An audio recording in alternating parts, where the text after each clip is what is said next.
Hello, everyone. Welcome back. It's halftime here. Roy City Bulldogs, they lead 28-0.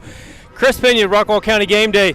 Champ Petty Dozier coming back to see his old team. We'll talk to Champ in just a second. Brandon Neighbors and James Branch. Guys, that was about as perfect as you would want the Bulldogs to start their bi-district championship run in 6A. We'll start with you, James. Just how excited are you about that first half? Man, it was awesome. You know, it is starting out just the way we wanted, and then we topped it off with the block punt. You know, Rob in the end zone, which was awesome. Didn't get on camera because I was over here setting up for the halftime. I cannot believe I missed that. I'm sorry, Rob. Yep. And you know what? Hey, just a few little mistakes on offense. We just got to, we got to clean them up. We got to hold on to the ball, exactly what you were saying in pregame. We clean that stuff up, we're going to put up another 28 in the second half if they're not careful on us. I mean, I've got somebody standing to my left here that probably can answer this question better than I. It's been a long time since I've taken a handoff, but when you're running the read option in this type of weather, it's pretty tough on you as a back and a quarterback because it's really a read and a field type situation, and that's where we fumbled the ball a little bit. Yeah. So in a weather game like this, when you're being the read option back, I mean, is there any keys that you have with your quarterback? Do you have any verbal keys or anything like that when you actually take the ball, or is it still a field game? No, well, that stuff just started in practice. Coach trying to put us out here in this condition so we can get used to it, and we just get a feel for it then. It's before the game time. Yeah. Well, I could tell. I mean, spring, I put it on spring because I always put it on the quarterback, right? I'm not mad. His mom and dad might not be mad at me either because they get that I just try to tell as much truth as I can, but at the end of the day, Spring's got to hold on to that ball. But over at the sideline, I like the fact that when Spring fumbled it, we had a receiver that jumped and tried to just slap the ball out of bounds. Play. You can call that a penalty, by the way, slapping and kicking the ball forward or whatever. It wasn't called, and I appreciate that because I mean, that's the love of the game, out there laying out for your teammates and trying to protect the football. And really a heads-up play on the first one by the big offensive lineman, Odom, jumping on that ball like that. So good. Hey, look, one mistake. Guys are playing heads-up ball. So yeah, a little cold. I'm sure that has a little bit to do with that. But they got to take care of that just to make sure they don't give Naaman Forest any kind of life in that second half. That real quick, the stats: Roy City 256 yards of offense to Naaman Forest 92. Rushing yards, 194 rushing yards, 78 rushing yards by Naaman Forest. Really, it's been Kenneth Spring. He's let's see, where did he go there? 68 yards, 2 touchdowns. He had the 2 big plays. Sam Mitchell, 12 carries, 125 yards, 1 touchdown. You played running back, okay? Here, you started here. You saw Sam. He was back there. Did you see this in Sam? What was it about Sam that always? Me and Sam had these conversations last year as y'all was at the game, and Sam, I could see Sam. His attitude wasn't the same. He might slip, and I always tell him, trust what you. Like he'll come and ask me.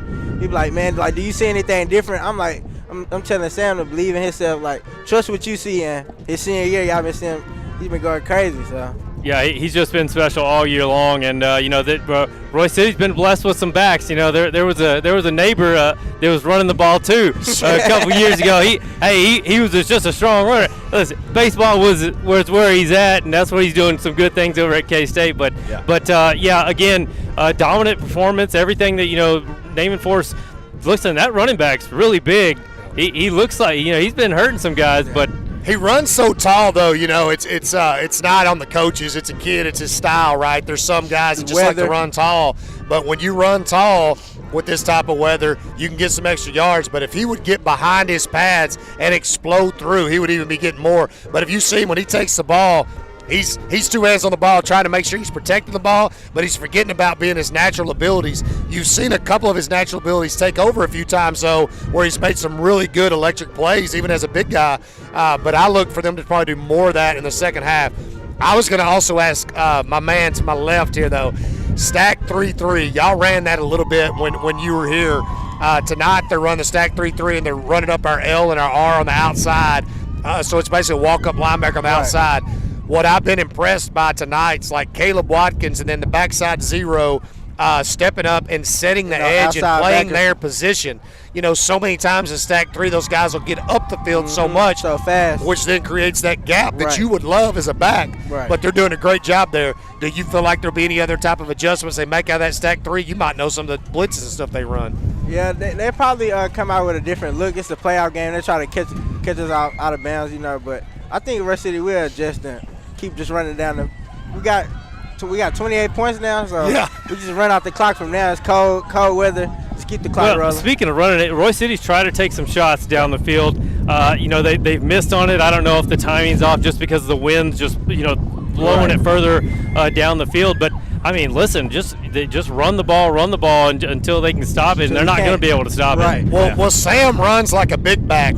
I know Tyson's not a natural running back, but you appreciated him probably more as a blocker because when Tyson was running in front of him, he's like, heck yeah, freight train ahead of me. But Tyson enjoyed these types of games when he got a ball because he knew you didn't want to tackle him. Yeah. So he was going to run hard. If this kid gets behind that, we might have something that we need to adjust to. But right now, man, he's kind of not running as big as he is, to be honest. Yeah. Well, look, you can see we started to slow him down. That offense started to think, and when Harris put that big hit on him right there in the middle, there towards the end, you could start to see it's starting to wear on him, especially that young quarterback, man. Sophomore, I mean. Yeah, and listen, hey, mad props to that defensive line and those linebackers. Right. Dude, they're up there, and they're just laying it down. He's thrown 2 balls, though, tonight that could have been picked. I mean, he ran way over here and threw one way back, and then he ran over there one time and threw one way back into the wind. I guarantee if he keeps doing that type of stuff, we're going to get another turnover, and it's gonna be a long uphill battle for them. Let's do some scores really quick. So Rockwall at the half leads 29-21 over Saxe. And I think, let's see, Heath. Heath is up 10-9. It's about to be halftime. Wiley leading 14-5 Who over is Heath Horn. playing that's 10-9? Wiley East. Heath is getting a great game out of Wiley East. Listen, it's in the cold. This changes your game. We talked about a sweep possibly for 10-6A. We thought 9-6A was going to have a tough time with these teams.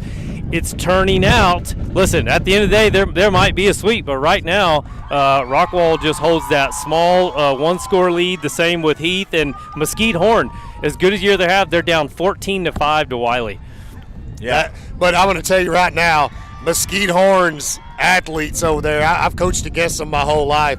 Those guys right there can decide to turn it on and take over a game. So the halftime speech over there is probably going to be a little bit rough, and I guarantee you they come out with a little bit of fire the second half. Champ, before we let you go, tell us, you got the connection to TCU. How's everything going? You still playing ball, things like that? Yeah, everything's going good. The team's going good. I've been in the meetings. I done came to a couple of practices, just checking it out. I haven't got there yet. I move in January, so, just get the ball rolling in the spring. But we 9-0 now, 4th in the nation.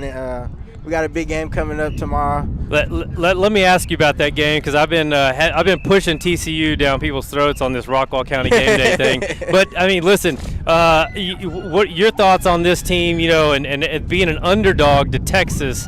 7 points, 7.5 points. That just seems like an awful lot for to be a ranked number 4 in the country. That's a Vegas thing. But it's not going to do nothing but fuel the team. I kind of like it, so it keeps us on our toes. Because we 9-0, it's easy, to get kind of complacent. But I'm glad it added fuel to the team's fire. So I know we got a K-State fan over here too. I was gonna say I know K-State played the hell out of TCU this year with their backup quarterback, which was insane. Yeah, we don't want to hear no more about this backup quarterback. You mentioned TCU, everybody's like, they played backup quarterback. It's for real though, right? I mean, hey, listen. But college football's got a lot of dudes on the roster. So no. Hey, it's really hard to go undefeated, but it's been fun for the Horned Frogs so far. Here, it's been fun tonight as well. The Bulldogs lead 28-0 at halftime.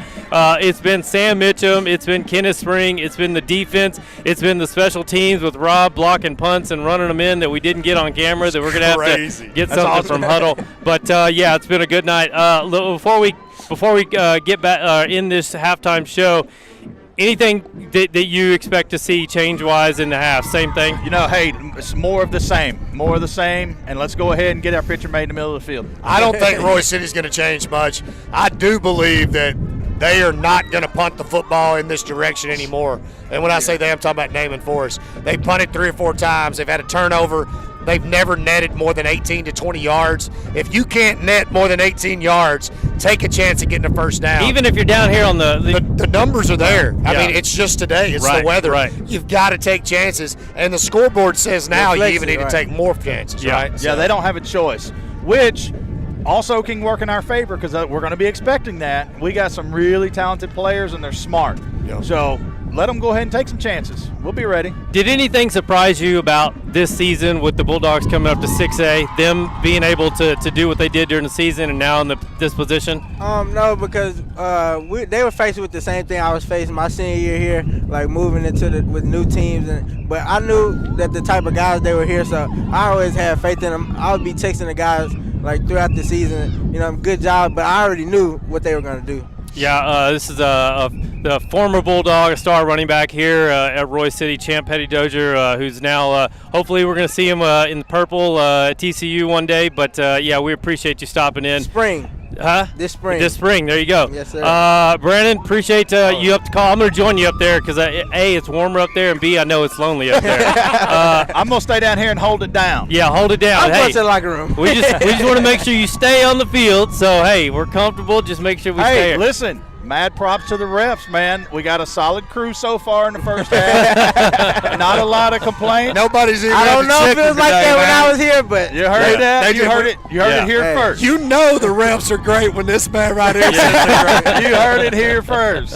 All right, hey, that's going to do it for us here at this halftime. Appreciate Vice Henley and Dobek for sponsoring this halftime show. Thank you for all you guys do. That's going to do it for us. That's going to do. This is our last show here at Roy City for the season. But hey, hopefully we're going to do some things with basketball and things like that. So you're going to see us again. Appreciate everybody tuning in. Appreciate all the support. We will see you guys on the road the next show next week. One last time. Yes. Let's go Bulldogs. Go Bulldogs. Let's go down. Not the last time. We got a show next week. That's it. There you go.